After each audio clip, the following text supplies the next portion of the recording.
E aí, pessoal, meus queridos amigos, como é que estão vocês? Tudo bacana? Que bom, eu também estou muito bem, muito feliz, tá? Estou fazendo mais esse vídeo aqui para nós fazermos aquelas correções da semana passada, tá bom? Um trabalho referente ao período parnasianismo, quase que não saiu aqui. Período parnasianismo, né? Do Olavo Bilac, daquele pessoal ali todo que estudou a poesia grega, né, e tentou simular, né, a volta da poesia grega no seu auge clássico ali no final do século XIX no Brasil, tá bom?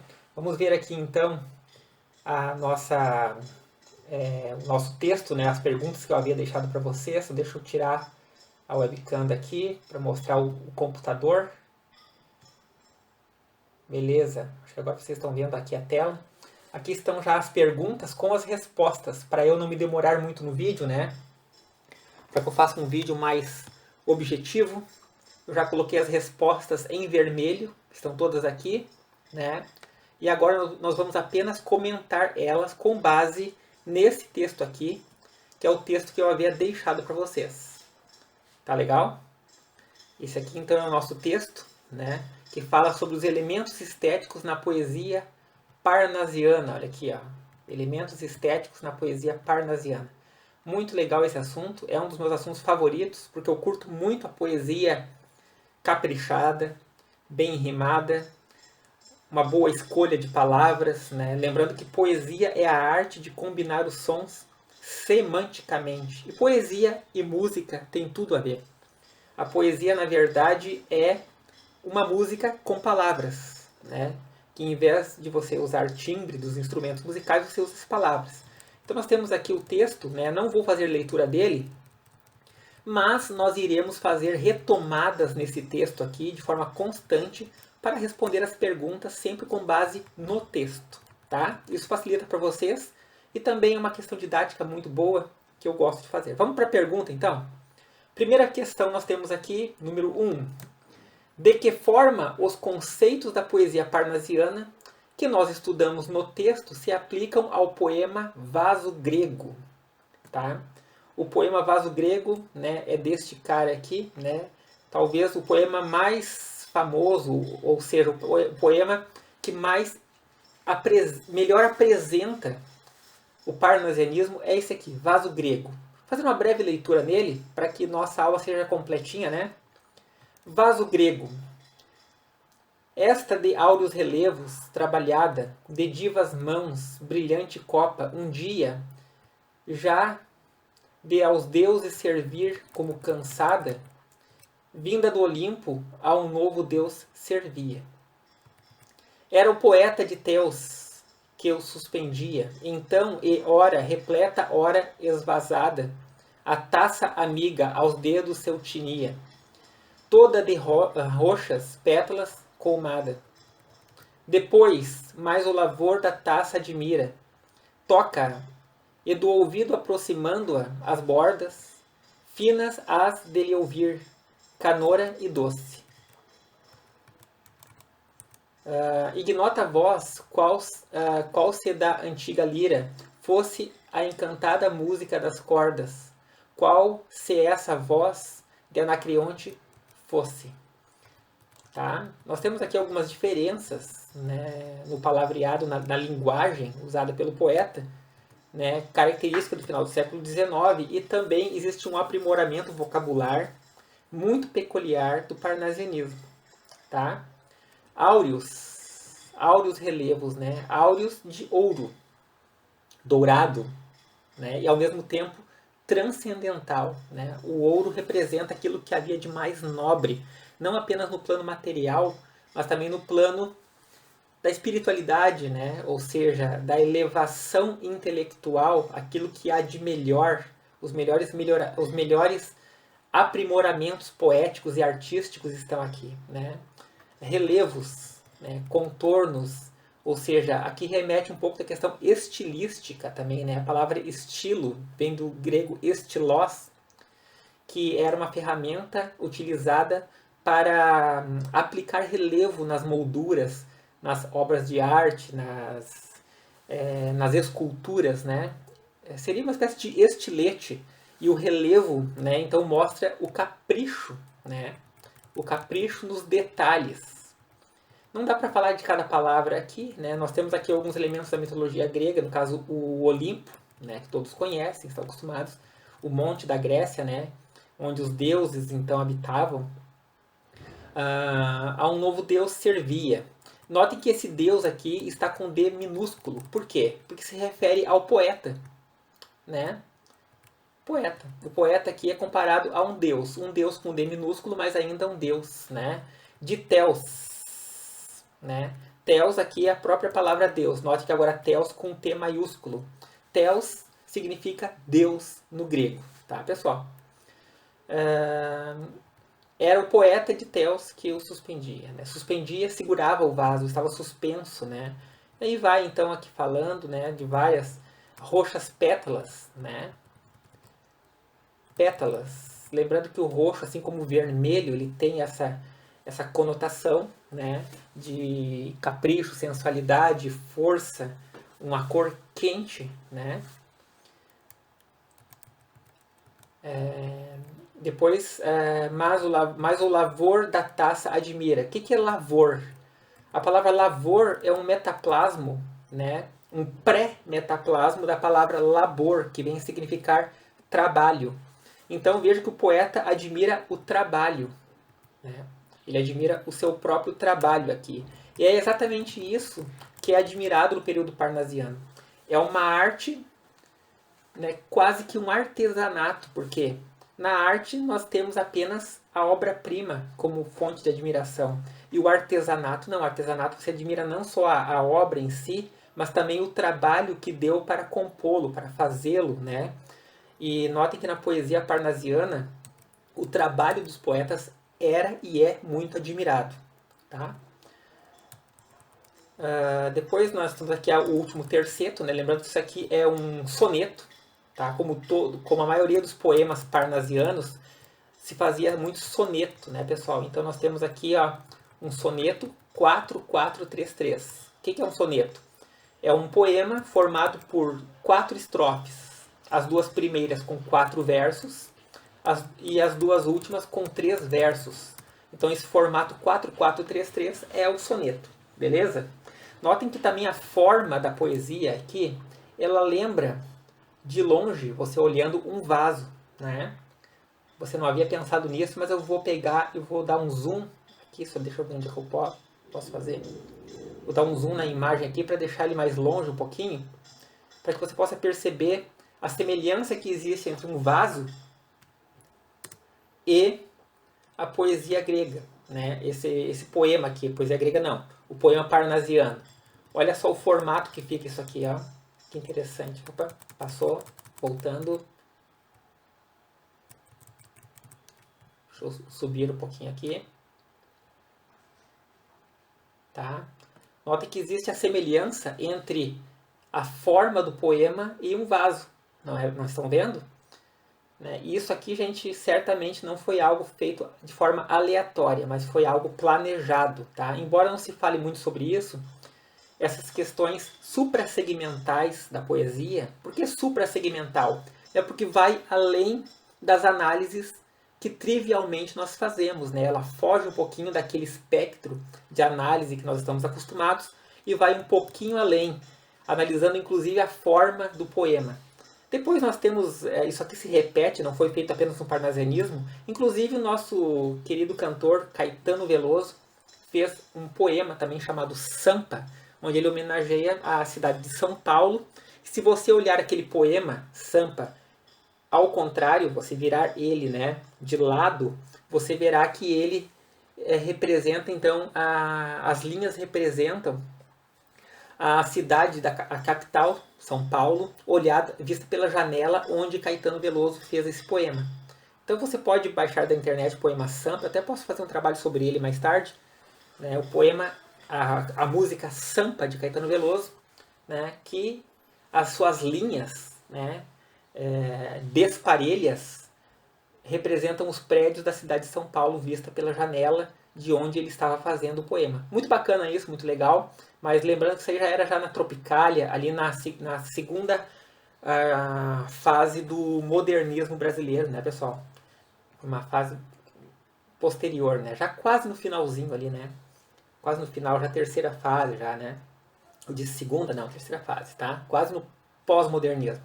Vamos para a resposta, então. A resposta da pergunta, onde é que está? Aqui, ó. De que forma os conceitos da poesia parnasiana que nós estudamos no texto se aplicam ao poema Vaso Grego? A resposta é essa aqui. A intensa descrição visual, né? Como nós falamos, do visual da poesia, o preciosismo sobre o elemento tema do poema, o cuidado com a forma poética, tendo em vista a palavra como matéria-prima comparada ao ouro. Tá? Então essa aqui é a resposta mais, digamos, mais aproximada. Eu não inventei muito aqui, eu apenas retirei o que já estava no texto. Se você, né, não se deu conta disso olhando para a poesia, né, como nós fizemos aqui apenas, veja que essa resposta está no texto aqui em cima. Vamos ver se eu encontro ela aqui. Deixa eu ver. Onde é que está ela aqui?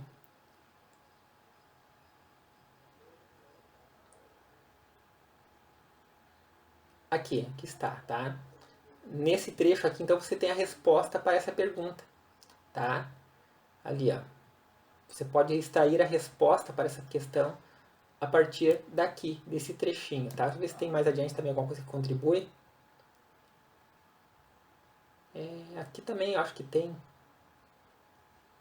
Aqui, ó, nós temos também esse trecho que contribui para essa resposta da pergunta número 1. Dessa forma, os poetas parnasianos são frequentemente comparados a ourívias, pois trabalham minuciosamente em materiais nobres como o ouro. Tá?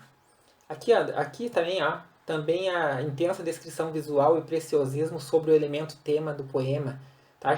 Esse trecho aqui vem responder claramente, e tem vários trechos, a própria poesia responde à questão número 1. Basta que você tenha lido com atenção, um pouquinho de cuidado, que você pode copiar e colar a resposta lá tranquilamente. Tá? Só que mais importante que você copiar e colar é você entender, tá, pessoal? A compreensão sempre vem à frente. Vamos então para a pergunta número 2. Por que a poesia parnasiana é tão diferente da poesia romântica? Beleza, a resposta eu peguei do texto, inclusive com as mesmas palavras que lá estavam. Tá? Note que aqui nós temos então a resposta. O pessoal já estava de saco cheio com o sentimento, o subjetivismo e a falta de rigor da poesia romântica. Então os parnasianos dedicaram-se a uma poesia empenhada na objetividade, na impessoalidade, no racionalismo e na rigidez da forma, cuja temática principal girava em torno de alguns fatos históricos e de objetos, como vasos, estátuas, remetendo a elementos da cultura clássica. Tá, pessoal? Também coisa da natureza, né? Lembram daquele poema do Olavo Bilac, Ouvir Estrelas, que nós vimos já em aulas passadas? Aquele poema Ouvir Estrelas, né, está falando puramente das estrelas. Né? Ele faz esse dialogismo com a natureza, ele dialoga com essa questão. Né? Nota então que tudo que é belo entra para a poesia parnasiana. Né? A poesia parnasiana ela fala de tudo que é belo, desde coisas feitas pelo homem, como um vaso grego com todo capricho, como também as coisas feitas pelo santo Deus, né? No caso o céu, as estrelas, a natureza, de uma forma diferente, claro, né? Não é igual ao arcadismo, tá, pessoal? No arcadismo a natureza também era louvada, mas de uma forma diferente. Não como forma de arte, e sim como usufruto da natureza, né? O que era exaltado no arcadismo era o usufruto, o uso, a benevolência que a natureza trazia para os homens, né? A sua paz, o seu recanto, o bucolismo. Já no parnasianismo, nós temos uma admiração pela forma artística, né? Que a natureza se apresenta aos homens. Como se Deus fosse, e de fato é, um grande artista, né? O grande artista do universo, nosso Deus supremo, que criou todas as coisas, tá? Legal, pessoal? Bacana, né? Vamos então para... querem que eu mostre para vocês onde é que estava no texto isso aqui? Vou mostrar lá, tá? Senão vocês vão dizer, Leandro, mas tu disse que pegou do texto. Tá, eu peguei do texto, tá aqui, quer ver? Onde é que está? Local da mitologia grega, Parnaso, aqui, ó, beleza, exatamente como está lá, ó, pessoal. O pessoal estava cheio, saco cheio, com sentimentalismo e tal, tá? Acredito que vem até aqui, ó. Até esse trecho aqui, nós temos a resposta da número 2. Beleza? Só copiar e colar. Lembrem-se que antes, mais importante copiar e colar é você entender, tá? Então leia com atenção, não apenas copie e cole, mas entenda, porque no vestibular isso é muito importante. Vamos lá então para o número 3, rapidamente. Qual é a forma poética que predomina nos poemas do parnasianismo? Gente, resposta simples e curta. Soneto. Soneto, já falei isso aqui. Tá? A resposta no texto está aqui também. Onde é que está? Deixa eu ver. Deixa eu ver se eu acho aqui a resposta no texto. Eu disse que está no texto, tem que achar no texto, né? Esse movimento, os poetas, na sua grande maioria... Aqui. Neste movimento, os poetas eram, na sua grande maioria... Aliás, os poemas eram, na sua grande maioria, sonetos. 4 estrofes, sendo as 2 primeiras de 4 versos, 2 últimas de 3 versos. Aqui eu explico ainda o que é um soneto, tá? Então essa aqui é a resposta para a questão de número 3. Até vou copiar ela do jeito que está aqui, porque está bem bonitinha, né? Está mais completa. Fica mais bonito do que simplesmente escrever soneto aqui. Eu vou fazer isso, tá? Ctrl V. Beleza, pessoal? Vou até botar de vermelho aqui também. Assim, ó. Botar de vermelho e botar em itálico. Lembrando que depois este texto aqui, com as respostas, esse documento aqui que vocês estão vendo, eu vou deixar lá no Classroom para que vocês possam conferir as respostas, tá bom? Tá? Mas é importante que você também, claro, você está assistindo o vídeo, depois você vai lá e confere as respostas desse texto aqui, que é muito importante. Número 4. Qual foi a inspiração que levou os teóricos a chamarem esse período de parnasianismo? Por que escolheram esse nome? Tá? A resposta simples e curta, tá? É essa aqui. O nome parnasianismo vem de um local da mitologia clássica, o Monte Parnaso. Tá, pessoal? Reservado ao deus Apolo e às suas musas. Gostei muito da palavra Deus com D minúsculo, tá? É assim que é. Quando é Deus, tá, gente? Que não se refere ao Deus Supremo, um Deus dentre vários deuses, tá? É com D minúsculo. E o Deus único é com D maiúsculo. Leandro, isso é religião? Não, isso não é religião, isso é português. Por quê? Eu vou explicar para vocês. Quantos domingos nós temos na semana? Um só, né? Ou tem 2 domingos na semana? Não, tem um só. Então domingo é com letra maiúscula, tá? Dias da semana, segunda, terça, sempre com letra maiúscula. Mês de janeiro, quantos janeiros nós temos no ano? Apenas um. Então é com letra maiúscula, tá? Quantas Gravataís, quantas Porto Alegre, quantos Viamão nós temos no mundo? Tá? Aquela ali que você estuda na ETA. Temos uma só. Portanto, é com letra maiúscula. Tudo que tem apenas um é com letra maiúscula. Nós temos apenas um Deus. Quando se refere ao Deus único, tá? Daí é com D maiúsculo. Quando é um Deus dentre muitos, no caso Apolo, porque na mitologia grega existiam muitos deuses. Então, esses deuses aqui, como existiam muitos, é sempre com D minúsculo. Entenderam, pessoal? Porque Deus aqui é um adjetivo, não é um substantivo, tá? Ele é quase que um adjetivo aqui, tá? Embora esteja antecedido de artigo aqui, mas dá para se dizer que ele é tratado como sendo um adjetivo, né, atribuído ao Apolo. Ele é um deus. Né? Como eu sou um professor também, né? Posso estar na qualidade de professor ou também, né, ser o professor Leandro Duarte, no caso, daí sim sendo o único, tá? Beleza, pessoal? Espero que tenha entendido isso. Tudo que é um só é com letra maiúscula. Tudo que tem muitos é com letra minúscula. Então tomem cuidado com isso quando forem escrever. Tá bom, pessoal? A palavra vereador, por exemplo. Quantos vereadores nós temos na cidade? Tem muitos, então a palavra vereador é com V minúsculo. Tá bom? Acho que nós ficamos por aqui. Deixa eu só aparecer aqui para vocês na tela aqui. Botar aqui o webcam. Só um pouquinho. Estou pegando prática nisso aqui. Beleza. Tá, pessoal, acho que nós ficamos por aqui então. A correção é isso. Lembrando que eu vou deixar esse arquivo com as respostas, esse texto aqui, lá no Classroom. Vocês devem então olhar, analisar, comparar as respostas. Tá?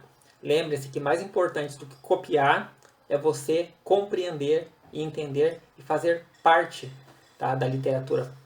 Tomar parte no conhecimento da literatura. Isso é muito importante. Tá, galera? Abração, beijo a todos, fiquem com Deus. Tchau, tchau.